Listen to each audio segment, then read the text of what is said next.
Welcome dear रॉकर्ट्स, कैसे हैं आप सभी। तो आज हम आपके लिए लेकर आ गए हैं वॉकिंग डेड सीरीज का पहला सीजन, तो एंड तक जरूर देखिएगा। सीरीज की शुरुआत में डेप्यूटी रिक ग्राइम्स को दिखाते हैं, जिसे एक शूटआउट के दौरान गोली लग गई थी। कुछ हफ्तों के बाद जब उसे होश आता है तो वो खुद को हॉस्पिटल में बिल्कुल अकेला पाता है। हर तरफ लाशें पड़ी होती है और कुछ लाशों को एक कमरे में बंद किया होता है। रिक एकदम कंफ्यूज होकर एक साइकिल पर अपने घर जाता है, पर वहाँ उसकी पत्नी और बेटा होते ही नहीं। और जब वो वहाँ से निकलता है तो एक लड़का उस पर हमला कर देता है। रिक वहीं पर बेहोश। होश में आने पर वो खुद को बेड से बंधा हुआ पाता है। मॉर्गन नाम का एक आदमी फिर रिक से उसके घाव के बारे में पूछता है, तो रिक एक्सप्लेन करता है कि मुझे ये घाव गन शॉट से लगा था, बाकी मुझे कुछ याद नहीं है। ये सुनकर मॉर्गन रिक को आजाद कर देता है। वो ये भी बताता है कि वॉकर के काटने से नॉर्मल इंसान भी वॉकर बन जाता है। दरअसल ज़ॉम्बीज़ को यहाँ पर वॉकर कहा जाता है। अब रात को मॉर्गन के घर के आसपास कई ज़ॉम्बीज़ दिखते हैं। उनमें से एक मॉर्गन की पत्नी भी है। मॉर्गन रिक को बताता है कि देखो, तुम्हारी पत्नी और बेटा अटलांटा के रिफ्यूजी कैंप में होंगे। फिर वो रिक को सेंटर फॉर डिजीज कंट्रोल यानी कि सीडीसी के बारे में बताता है, जहाँ इस इन्फेक्शन की दवा पर रिसर्च किया जा रहा है। अब रिक, मॉर्गन और उसका बेटा ड्वेन पुलिस स्टेशन जाते हैं। वहाँ से वो गन उठा लेता है और एक राइफल और रेडियो मॉर्गन को दे देता है। इसके बाद तो रिक एक पुलिस कार में अटलांटा की ओर निकलता है। यहाँ से मॉर्गन और ड्वेन घर लौट आते हैं। लेकिन होता ये यहाँ पर कि मॉर्गन ऊपर जाकर ज़ॉम्बीज़ को लगातार शूट करने लग जाता है। वो अपनी पत्नी को भी मारना चाहता है, लेकिन हिम्मत नहीं जुटा पाता। इसी बीच रिक को दिखाते हैं तो हाईवे से सर्वाइवर्स कैंप को एक मैसेज भेजता है, और ये वही कैंप है जहाँ पर उसकी पत्नी लॉरी अपने बेटे काल के साथ होती है। वो मैसेज रिसीव करते हैं, लेकिन अटलांटा के इस खतरनाक सिचुएशन के बारे में रिक को वार्निंग मैसेज नहीं भेज पाते। अब यहाँ पर लॉरी रिक के बेस्ट फ्रेंड शेन के साथ थोड़ा फ्लर्ट कर रही होती है। रास्ते में यहाँ कार का फ्यूल खत्म हो जाता है और रिक को कहीं फ्यूल स्टेशन नजर नहीं आता। फिर वो अपने पिता के फार्म में जाता है, जहाँ उन्होंने पूरी फैमिली को शूट कर दिया था और आखिर में खुद भी मर गए थे। रिक फिर फार्म से एक घोड़ा लेकर आगे बढ़ता है। जब वो अटलांटा सिटी पहुंचता है तो उसे ज़ॉम्बीज़ घेर लेते हैं। अचानक हेलीकॉप्टर की आवाज आती है। रिक उसी साउंड को फॉलो करता है, लेकिन उसके लिए इतना आसान नहीं होता, क्योंकि ज़ॉम्बीज़ की भीड़ में वो फंस जाता है। ज़ॉम्बीज़ तो घोड़े पर भी अटैक करते हैं और रिक फिर वहां से बचकर कैसे भी करके निकल जाता है। अब यहाँ से वो एक मिलिट्री टैंक के अंदर छुप जाता है ताकि कोई उसको देख ना पाए। तभी उसे रेडियो पर उसके फ्रेंड ग्लेन की आवाज आती है। यहाँ सर्वाइवर्स कैंप में लॉरी मशरूम्स तोड़ने के बहाने जंगल में जाती है और वहाँ शेन के साथ इंटीमेट हो जाती है। तो यहाँ रेडियो पर एक आदमी रिक को वार्न करता है कि ज़ॉम्बीज़ घोड़े को खा रहे हैं, तुम जल्दी से वहाँ से भाग जाओ, ये सही मौका है तुम्हारे लिए। रिक भी हिम्मत करके टैंक से बाहर निकलकर वहाँ से भाग जाता है। फिर वो एक जगह पर ग्लेन से मिलता है। दोनों लैडर की मदद से एक बिल्डिंग पर चढ़ जाते हैं। वहाँ से वो सीधे एक ऊंची बिल्डिंग पर पहुंचते हैं, जहाँ फर्स्ट फ्लोर पर एक स्टोर होता है। यहाँ पर ग्लेन और उसके साथी फूड आइटम्स को लेने के लिए आए थे, लेकिन बिल्डिंग के ऊपर से मरिन नाम का आदमी ज़ॉम्बीज़ को शूट कर रहा होता है। लेकिन तभी वहाँ पर टी डॉग नाम का एक आदमी भी होता है, जो मना करता है, क्योंकि उसके एम्यूनेशन खत्म हो रहे थे और वो नहीं चाहता था कि वो खत्म हो जाए। फिर रिक को बीच में घुसना पड़ता है और वो मरिल को पीटता है। उसे एक पाइप के साथ हथकड़ी भी लगा देता है। अब यहाँ पर मॉरल्स नाम का आदमी बताता है कि अटलांटा में देखो, कोई सर्वाइवर कैंप है ही नहीं, सब झूठ है। दरअसल हम और बाकी सर्वाइवर्स पहाड़ पर छुप कर रह रहे हैं। तो दोस्तों, अब वो बिल्डिंग के बेसमेंट से होकर बचना चाहते हैं, लेकिन वहाँ भी ज़ॉम्बीज़ हर जगह हैं। तो रिक सजेस्ट करता है कि देखो, पास के किसी कंस्ट्रक्शन साइट पर जाकर हम वहाँ से बच सकते हैं, क्योंकि वहाँ शायद वो ना हो। पर वहाँ के सर्वाइवर्स बताते हैं कि ज़ॉम्बीज़ के पेट से निकलना इतना आसान नहीं है जितना तुम सोच रहे हो, क्योंकि वो जिंदा लोगों को सीधा स्मेल कर सकते हैं। बस फिर रिक को एक बेहतरीन आइडिया आता है। वो एक मरे हुए ज़ॉम्बी का खून और बॉडी पार्ट्स को अपने ऊपर लगा लेते हैं। साथ ही वो हथकड़ी की चाबी टी डॉग को दे देता है। फिर टी डॉग कैंप को मैसेज करता है कि हम ट्रैप हो चुके हैं, पर शेन कहता है कि मैं तुम्हें बचाने के लिए कुछ नहीं कर सकता, लगता है ये मरने वाला है। इसी बीच रिक और ग्लेन ज़ॉम्बीज़ के बीच से बिल्कुल ज़ॉम्बीज़ की तरह बिहेव करके चलने लग जाते हैं। लेकिन उनका बैड लक तो देखो, अचानक बारिश हो जाती है और उनके शरीर पर लगा हुआ खून साफ हो जाता है और अब ज़ॉम्बीज़ को उनकी बू आने लगती है और वो उनको चेस करते हैं। दोनों बचकर एक ट्रक तक पहुंचते हैं बड़ी मुश्किल से, और रिक ग्लेन से कहता है कि भाई, तुम ट्रक को बिल्डिंग के अपोजिट डायरेक्शन में लेकर जाओ कैसे भी करके। फिर वो एक स्पोर्ट्स कार का ग्लास तोड़कर उसका अलार्म चालू कर देता है, जिससे होता यह है कि ज़ॉम्बीज़ वहां पर अटैक हो जाते हैं और इसी मौके का फायदा उठाकर उसके साथ ही बिल्डिंग से नीचे आकर ट्रक में चढ़ जाते हैं। लेकिन टी डॉग गलती से हथकड़ी की चाबी ड्रेनेज में गिरा देता है और अब मेरिल बिल्डिंग में बिल्कुल अकेला पड़ा हुआ है, जबकि उसके साथ ही अटलांटा से बाहर निकल जाते हैं। मरिल अब खुद से ही बातें करता है, लगता है उसका अंत नजदीक आ गया है। और तभी एक ज़ॉम्बी दरवाजा पीटता है, तो मरिल भी उससे निपटने के लिए वहां पर आरी को निकालने की कोशिश करता है। यहाँ कैंप में लॉरी काल के बाल काट देती है, लेकिन उसे ये बिल्कुल भी पसंद नहीं होता। तभी पहाड़ की शांति को चीरती हुई ग्लेन की स्पोर्ट्स कार वहां पर आ जाती है। दरअसल प्रॉब्लम यह हो गई है यहाँ पर कि वो कार का अलार्म ऑफ करना नहीं जानता, लेकिन उसकी किस्मत थोड़ा अच्छी होती है कि जिम नाम का एक आदमी वहाँ उसकी मदद करता है। पीछे से उनका ट्रक भी आ जाता है। मोरल्स अपनी फैमिली के साथ मिल जाता है दोस्तों। फिर रिक लास्ट में उतरता है और अपनी फैमिली को देखकर बड़ा इमोशनल हो जाता है। साथ ही वो शेन को थैंक यू भी कहता है, क्योंकि उसने इतने दिनों तक रिक की पत्नी और बेटे को सुरक्षित रखा। अब उनके साथियों में से डेल नाम का आदमी कहता है कि देखो, हमें डेरिल को उसके भाई के बारे में बता देना चाहिए। रुके दोस्तों, ये डेरिल कौन है आपको पता चल जाएगा। पर रिक कहता है कि देखो, मैं खुद उसे बताऊंगा। दूसरी ओर होता यह है कि एंड नाम के आदमी से शेन की बहस हो जाती है। फिर रात को दिखाते हैं तो लॉरी रिक को उनका फोटो एल्बम दिखाती है, जो वो घर से लेकर आई थी। सुबह रिक देखता है कि करोल नाम की औरत ने उसका यूनिफॉर्म धोकर बिल्कुल इस्त्री कर दिया है। इस तरह दोस्तों यहाँ पर घटनाक्रम होता रहता है। दूसरी ओर मोरल्स, डेल और जिम ने मिलकर ग्लेन की कार के सारे पार्ट्स निकाल दिए हैं, लेकिन रिक दोस्तों अभी भी मरिल को लेने वापस अटलांटा जाना चाहता है। पर तभी होता यह है कि जंगल से बच्चों की चीखें आती है। वो जाकर देखते हैं तो एक हिरन को ज़ॉम्बी काट रहा है। फिर ये लोग ज़ॉम्बी को मार डालते हैं। तभी झाड़ के पीछे से डेरिल आता है। अब वो परेशान है दोस्तों, क्योंकि उसने इस हिरन का शिकार किया था, लेकिन अब वो उसे खा नहीं सकते। खाने के लिए बड़ी प्रॉब्लम हो गई है। खा इसलिए नहीं सकते क्योंकि ज़ॉम्बी ने उसको काट लिया है। अब शेन डेरिल को बताता है कि रिक उसके भाई मरिल को अटलांटा में ही छोड़ आया, तो वो गुस्से में चाकू उठा लेता है दोस्तों। पर वो उसे शांत करते हैं और फिर डेरिल, रिक, ग्लेन और टी डॉग मरिल को लेने वापस अटलांटा जाते हैं। हाँ दोस्तों, वो टी डॉग बच गया था। अब शेन रिक के रिवॉल्वर के लिए एम्यूनेशन के 4 राउंड्स देता है। फिर डेल भी रिक को वायर कटर्स देता है। रिक उससे ये भी कहता है कि मैं खोया हुआ टूल बैग जरूर लेकर आ जाऊंगा। अब जब वो चले जाते हैं तो शेन काल को पास के तालाब में मेढक पकड़ना सिखाता है। दूसरी ओर औरतें कपड़े धो रही होती हैं। तब लॉरी आकर काल को वापस कैंप में भेज देती है और शेन को वार्न करती है कि मेरे परिवार को अकेला छोड़ दो प्लीज। तभी एड भी अपनी पत्नी करोल को बुलाता है, पर एंड्रा नाम की एक औरत उसे रोक देती है दोस्तों। और जब करोल इंकार करती है तो एड उसके मुंह पे पंच कर देता है। इतने में होता यह है कि शेन वहां पर आकर एड को पीट देता है। करोल भी शौक के मारे रोने लग जाती है कि ये क्या हो रहा है यहाँ पर। यहाँ दिखाते हैं तो रिक, डेरिल, ग्लेन और टी डॉग वैन को रेल रोड पर छोड़कर उस बिल्डिंग के रूफ पर पहुंच जाते हैं। वो खून से गीली आ रही और एक कटा हुआ हाथ देखकर बिल्कुल चौंक जाते हैं। कैंप के पास यहाँ एंड्रा और उसकी बहन आर्मी की एक बोट में फिशिंग कर रही होती है। दोनों अपने पापा और अपनी फैमिली के बारे में डिस्कस करते हैं, पर दोनों की उम्मीद है कि उनके पेरेंट्स फ्लोरिडा में ठीक होंगे और यहाँ की तरह वहाँ इन्फेक्शन नहीं फैला होगा, ये इनके दिमाग में चलता है। यहाँ कैंप में डेल देखता है कि जिम बहुत देर तक एक जगह पर बेलचे से खुदाई कर रहा है, पता नहीं क्यों। अटलांटा में डेरिल टी डॉग पर अटैक करने की तैयारी कर रहा होता है, पर रिक उसे शांत कर देता है कि क्यों कर रहे हो ये फालतू की चीजें। फिर वो मरिल का कटा हुआ हाथ एक बैग में डाल देते हैं दोस्तों। उसका हाथ कट चुका था। साथ ही वो खून के निशान को फॉलो करके पास के बिल्डिंग में पहुंच जाते हैं। और यहाँ डेल के पूछने पर भी जिम नहीं बताता कि वो गड्ढा क्यों खोद रहा है। दूसरी ओर एंड्रा और एमी ढेर सारा फिश पकड़ लेती है। वहाँ रिक की टीम किचन में जाकर देखती है शायद मरिल ने अपने घाव को आग से डिसइंफेक्ट करने की कोशिश की थी। अब आगे तलाश करने से पहले रिक वेपन्स वाला बैग निकाल लेना चाहता है। कैंप में सभी जिम को रोकते हैं क्योंकि वो लगातार खुदाई करता जाता है, पता नहीं क्यों, किसी को बताता भी नहीं। और अटलांटा में ग्लेन चुपचाप गन्स वाला बैग लेने के लिए जाता है और रिक, टी डॉग और डेरिल उसे कवर करते हैं। सब कुछ बढ़िया चल रहा होता है, लेकिन इसी बीच एक अजनबी आकर डेरिल से बात करने लगता है। तभी होता है कि कुछ आदमी और आकर ग्लेन को पकड़ कर लेकर जाते हैं। फिर डेरिल एक एरो फायर करता है जो कि उस गैंग के एक आदमी को लग जाती है। वो लोग भी अपने घायल साथी और गन्स का बैग वहीं पर छोड़कर ग्लेन को लेकर चले जाते हैं। अब दोस्तों कैंप में दिखाते हैं तो शेन जिम को एक पेड़ के साथ बांध देता है। वो माफी मांगता है कि देखो मैंने तुम सबको डरा दिया, मैं नहीं जानता कि मैं क्यों खोद रहा था, लेकिन कल रात मुझे कोई डरावना सपना आया, लेकिन अब मुझे कुछ याद ही नहीं है कि मैं कर क्यों रहा हूँ ये सारी चीजें। वहाँ दोस्तों दूसरी ओर रिक की टीम को पता चल जाता है कि घायल आदमी का नाम मिगुएल है। मिगुएल इनको अपने ग्रुप के पास लेकर जाता है। उनका लीडर ग्लेन कहता है कि मिगुएल और गन्स वाले बैग को हमारे हवाले कर दो, वरना मेरे आदमी ग्लेन को नीचे फेंक देंगे। और अब टी डॉग और मिगुएल वापस बिल्डिंग में पहुंच जाते हैं। डेरिल कहता है कि हमें ग्लेन की कुर्बानी देनी पड़ेगी क्योंकि गन्स ज्यादा इंपॉर्टेंट है ग्लेन से, लेकिन ग्लेन ने रिक की जान भी बचाई थी, इसलिए वो उसे नहीं छोड़ सकता। ये सोचकर वो फिर से ग्लेनमो के पास जाते हैं, लेकिन गन्स ना लौटाने का फैसला करते हैं। और तब अचानक एक बुजुर्ग औरत आकर विनती करती है कि फिलिप को मत लेकर जाओ। अब ये फिलिप कौन है, रुक जाओ दोस्तों, पता चल जाएगा। वो औरत इनको पीछे के कमरों के पास लेकर जाती है जहाँ कुछ बुजुर्ग औरतें होती है। तो पता चलता है कि ग्लेरमो फिलिप नाम की नर्स के साथ मिलकर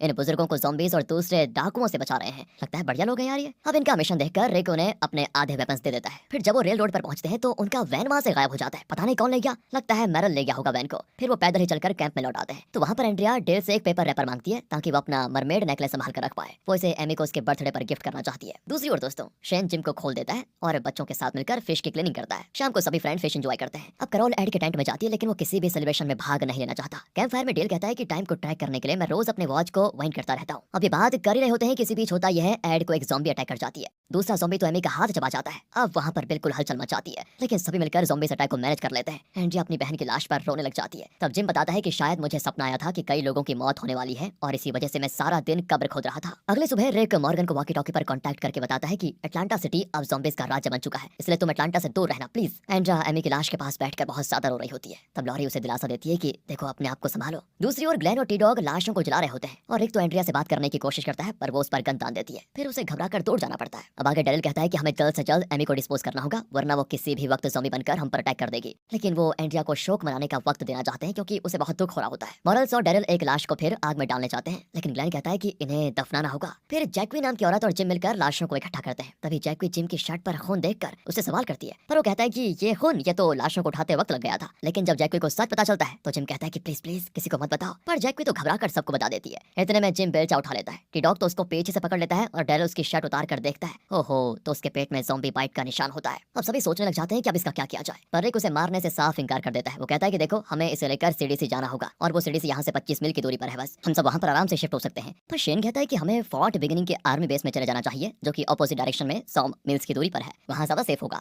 दोनों जगहों पर खाना और रहने की जगह मिल जाएगी। पर रिक का मानना होता है कि फोर्ट बिगिनिंग अब तक लोगों से भर गया होगा। इतना ही नहीं, सीडीसी में ज्यादा सुरक्षा है क्योंकि न्यूक्लियर अटैक या फिर टेररिस्ट अटैक के वक्त सबसे पहले सीडीसी को ही प्रोटेक्ट किया जाता है। इसी बीच डेरिल जिम को मारना चाहता है, लेकिन रिक उस पर गन तान देता है कि देखो अभी ऐसा कुछ मत करो। शेन भी रिक को सपोर्ट करता है। तब जाकर डेरिल अपना वेपन फेंक देता है। इसके बाद रिक जिम को वैन के अंदर के बेडरूम में भेजता है। दूसरी ओर डेल एंड्रा को बताता है कि मेरी पत्नी कैंसर पेशेंट थी, मैं उसे हर कैंसर स्पेशलिस्ट के पास लेकर गया, लेकिन वो पहले से ही अपना अंत स्वीकार कर चुकी थी। जब वो मर गई थी ना तो मुझे बहुत गुस्सा आया, मुझे लगा कि उसके साथ बिताया हुआ हर पल एक धोखा था मेरा। तभी एंड्रिया भी स्माइल करके एक पिंक टिश्यू पेपर में लपेटा हुआ मरमेड नेकलेस निकालती है। फिर वो एमी को हैप्पी बर्थडे कहकर उसे नेकलेस पहनाती है। दूसरी ओर डेरिल मरे हुए ज़ॉम्बीज़ के सर पर कुल्हाड़ी मारता रहता है और जब वो एड के सर पर मारना चाहता है तो करोल उसको रोक लेती है और कहती है इसे तो मैं मारूंगी। ये कहकर वो कुल्हाड़ी उठाकर एड के सर पर लगातार वार कर जाती है। वो कई सालों से एड के जुल्म सह रही थी और अब अपना सारा गुस्सा आज निकाल रही होती है। यहाँ एंड्रिया एमी से माफी मांगती है और फिर उसके सर पे शूट कर देती है। क्या करती बेचारी। डेरिल लाशों को जला देना चाहता है, लेकिन लॉरी कहती है हमें सबको शोक मनाने का वक्त तो देना ही चाहिए, फिर हम लाशों को दफना देंगे, उनको जलाना ठीक नहीं होगा। यहाँ वैन के अंदर जिम को थोड़े अजीब विजुअल्स दिखते हैं। वो देखता है कि उसकी बाइक से खून निकल रहा है और कई लोग मरे पड़े हुए हैं। बाहर फिर मरे हुए लोगों का फ्यूनरल होता है। है। डेल एमी की लाश को एक कब्र की ओर लेकर जाता है, लेकिन एंड्रे उसे रोक देती है। यहाँ वैन के अंदर जिम खांसता है तो खून निकल जाता है। रिक कहता है कि हम तुम्हें सीढ़ी से ले जाने की कोशिश कर रहे हैं, हिम्मत मत हारो, तुम्हें कुछ नहीं होगा। दूसरी ओर शेन लॉरी से कहता है कि तुम रिक को कन्विंस करो कि सीढ़ी से जाने का फैसला गलत है, पर लॉरी साफ कह देती है कि देखो हम रिक के प्लान के मुताबिक ही चलेंगे, तुम पुरानी बातें भूल जाओ। इनकी बातचीत सुनकर रिक को लगता है कि मेरी गैर हाजिरी में इन दोनों के बीच जरूर कुछ हुआ होगा। बात भी सही हुआ तो था। इसके बाद रिक, शेन और डेल जंगल के अंदर जाकर ज़ॉम्बीज़ को खत्म करना चाहते हैं। शेन तो फिर से रिक से कहता है कि देखो सीढ़ी से जाना ठीक नहीं है, पर रिक तो अपने फैसले पर बिल्कुल अड़िग रहता है। तभी झाड़ियों के पीछे से कुछ आवाजें आती है। अब सभी अपनी गन्स लेकर अलग अलग दिशाओं में चेक करने जाते हैं। शेन अपनी गन उठाता है तो उसका एम रिक पर पड़ जाता है और वो गहरी सांस लेकर कुछ सेकंड्स के लिए बिना हिले खड़ा रहता है। लेकिन तभी एक आवाज आती है और उसका फोकस टूट जाता है। फिर वो अपनी गन फेंक देता है नीचे।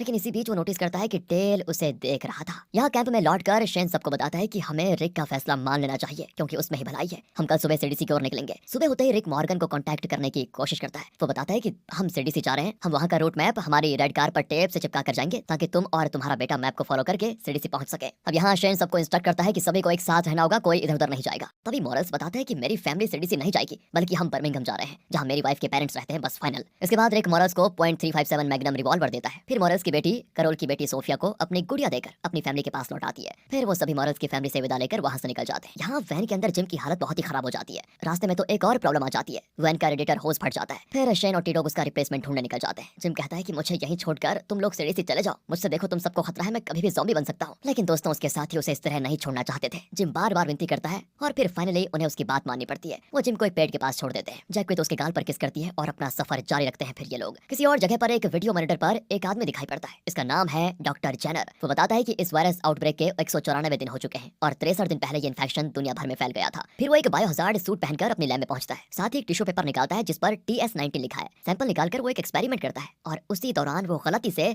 सैंपल पर एक लिक्विड गिरा देता है। तभी एक अलार्म बजता है और उसे अलर्ट करता है कि एयर क्वालिटी टॉक्सिक हो गई है। वो तुरंत एक डिकंटामिनेशन चैम्बर में जाता है और अपना सूट निकाल देता है। साथ ही एयरलॉक की सेफ्टी के बीच अलर्ट मैसेज सुनता है कि फुल डिकंटामिनेशन शुरू हो गया है। वो परेशान हो जाता है कि उसका सैंपल अब किसी काम का नहीं रहा। वो जगह पूरी तरह जलने लगती है। अब जेनर बताता है कि मेरे सारे टेस्ट सैंपल्स मिट चुके हैं, इसलिए मेरे जीने का कोई मतलब ही नहीं है, मैं खुदकुशी करने जा रहा हूँ। लेकिन मरने से पहले वो जी भर के शराब पीना चाहता है, उसकी आखिरी ख्वाहिश। यहाँ दिखाते हैं दोस्तों दूसरी ओर तो रिक और उसके साथी शाम को सीडीसी पहुंच जाते हैं। वहाँ कई 100 लाशें पड़ी होती है। फिर वो मेन बिल्डिंग पर पहुंचते हैं जो पूरी तरह से बंद होती है। सिक्योरिटी मॉनिटर के जरिए जेनर उनको देख लेता है। बाहर तो ज़ॉम्बीज़ इनको सेंस कर लेते हैं कि अंदर कोई पक्का है। शेन कहता है कि अभी भी वक्त है, हम फोर्ट बेनिंग जा सकते हैं। एंड्रिया कहती है कि देखो फ्यूल बिल्कुल खत्म हो गया है और हमारे पास खाने को भी कुछ नहीं है, हम वहाँ तक जाएंगे कैसे। लॉरी भी घबरा जाती है, लेकिन रिक उसे समझाता है कि हम कोई ना कोई रास्ता निकाल लेंगे, प्लीज कोऑपरेट करो, तुम शांत हो जाओ। जेनर तो बड़बड़ाता है कि जल्दी यहाँ से निकल जाओ। रिक फिर सिक्योरिटी कैमरा का मूवमेंट नोटिस कर लेता है और मेटल डोर्स पर पीटने लग जाता है। वो चिल्लाता है कि हमें प्लीज अंदर अलाउ करो। इतने में दोस्तों ज़ॉम्बीज़ उन्हें घेर लेते हैं और तब दरवाजा खुलता है। अंदर से एक तेज रोशनी आती है। फिर यहाँ फ्लैशबैक में इस आउटब्रेक की शुरुआत का सीन दिखाते हैं। एक्चुअली शेन रिक से मिलने के लिए किंग काउंटी हॉस्पिटल में जाता है। उसने डेप्यूटी शेरिफ का यूनिफॉर्म पहना होता है। वो देखता है कि आर्मी जल्दी जल्दी पेशेंट्स को इवैक्यूएट कर रही है और इन्फेक्टेड लोगों को शूट कर रहे होते हैं वो लोग। वो यहाँ से रिक को बचाकर ले जाना चाहता है, लेकिन उसके शरीर पर कनेक्ट किए हुए ट्यूब्स और वायर्स देखकर वो ऐसा नहीं करता। कुछ प्रॉब्लम होती है उनमें। दरअसल रिक कोमा में है दोस्तों। तभी 2 आर्मी सोल्जर्स अंदर आ जाते हैं और शेन रिक के बेड के पीछे छुप जाता है ताकि कोई देख ना पाए। वो रिक को जगाने की बहुत कोशिश करता है, लेकिन तभी पावर ऑफ हो जाती है और सारे मॉनिटर्स बंद हो जाते हैं। वो अपने पार्टनर रिक को किसी भी तरह बचाना चाहता था। फिर वो उसके सीने पर कान रखकर सुनता है, पर उसे रिक की धड़कन सुनाई नहीं देती। वो बहुत दुखी हो जाता है कि कहीं रिक मर तो नहीं गया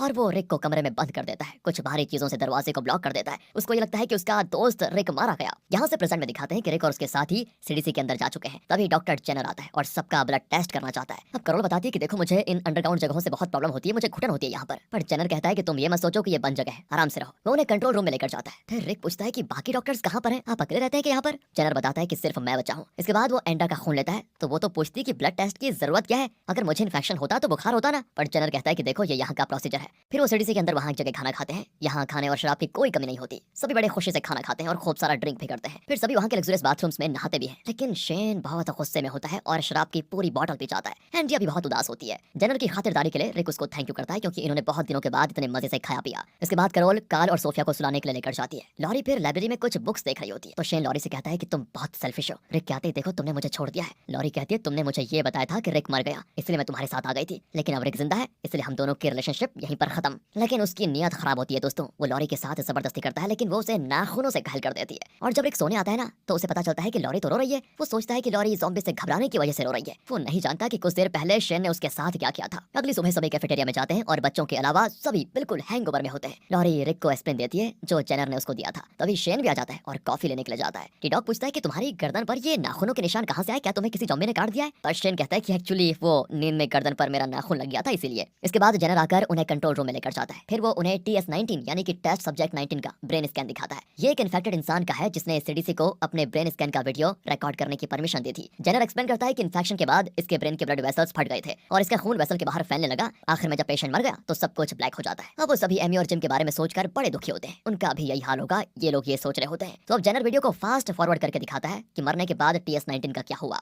अब उसके ब्रेन के अंदर के पार्ट्स धीरे धीरे चमकने लग जाते हैं। फिर उसके ब्रेन को एक बुलेट चीर देता है। एंडिया रियलाइज करती है कि उसने इसी तरह एमी के स्कल में बुलेट उतार दिया था। अब जनरल आगे कहता है कि देखो, मैं नहीं जानता कि ये क्या बीमारी है या इसका इलाज क्या है, मुझे नहीं पता। दूसरे रिसर्च सेंटर्स में मेरा कॉन्टैक्ट भी कट चुका है क्योंकि यहाँ पर पावर नहीं है। तब डेल उसको रोककर पूछता है कि दीवार पर लगा हुआ क्लॉक काउंटडाउन क्यों चल रहा है। दरअसल जब टाइमर 0 पर आ जाएगा तो बेसमेंट जनरेटर का फ्यूल खत्म हो जाएगा और इस पूरे सेंटर को डीकंटामिनेट कर दिया जाएगा, यानी यहाँ का लैब एक्सप्लोड हो जाएगा ताकि यहाँ के इन्फेक्शन सैंपल्स यहीं जलकर राख हो जाएं। और अब रिक, शेन, टी-डॉग और ग्लेन जनरेटर्स को चेक करते हैं। जब वो बेसमेंट में होते हैं ना तो बिल्डिंग के इमरजेंसी लाइट्स ऑन हो जाते हैं। काल और लॉरी ऊपर के कमरे में होते हैं और तभी अचानक बिल्डिंग के अंदर ही हवा कट हो जाती है। जनरल एक औरत की फोटो देखकर कहता है कि मैंने कम समय में अपनी तरफ से पूरी कोशिश की थी, मुझे यकीन है कि मुझ पर तुम गर्व करोगी। अब लाइट्स एक एक करके ऑफ होने लगते हैं। जनरल बताता है कि ये बिल्डिंग खुद को शट डाउन कर रही है। आधे घंटे में पूरी बिल्डिंग डीकंटामिनेट हो जाएगी और इस प्रोसेस को रोकने के लिए हमारे पास फ्यूल है ही नहीं। तभी इमरजेंसी अलार्म्स जोर से बज जाते हैं। रिक सभी को अपनी चीजें उतारकर जल्द से जल्द बाहर भागने को कहता है, लेकिन इससे पहले कि वो बाहर निकले जनरल उन्हें कंट्रोल रूम में यानी कि कंट्रोल सेंटर में लॉक कर देता है और कहता है कि तुम लोगों को अपनी किस्मत स्वीकार कर लेनी चाहिए बस, और तुम्हारे पास कोई रास्ता नहीं है। इस बिल्डिंग के साथ हम सभी एक्सप्लोड होने वाले हैं। डेरिल और शेन अपनी गन्स और कुल्हाड़ियों से दरवाजा तोड़ने की पूरी कोशिश करते हैं, पर जनरल कहता है कि यह दरवाजा इतने स्ट्रॉन्ग है कि रॉकेट लॉन्चर भी इनको तोड़ नहीं सकता। रिक तो जनरल पर चिल्लाता है कि तुम इतने दिनों से यहाँ पर कर क्या रहे थे, तुम बचकर क्यों नहीं गए यहाँ से। और तब जनरल कहता है कि वो TS-19 सब्जेक्ट मेरी पत्नी थी और मैंने उसे प्रॉमिस किया था कि मैं आखिरी तक इस रिसर्च में अपनी कोशिश जारी रखूंगा। पर रिक और लॉरी कहते हैं कि तुम यहाँ रुकना चाहते हो तो रुक जाओ, लेकिन हमें बाहर जाने दो प्लीज। जनरल कंट्रोल सेंटर का डोर है अनलॉक कर देता है दोस्तों,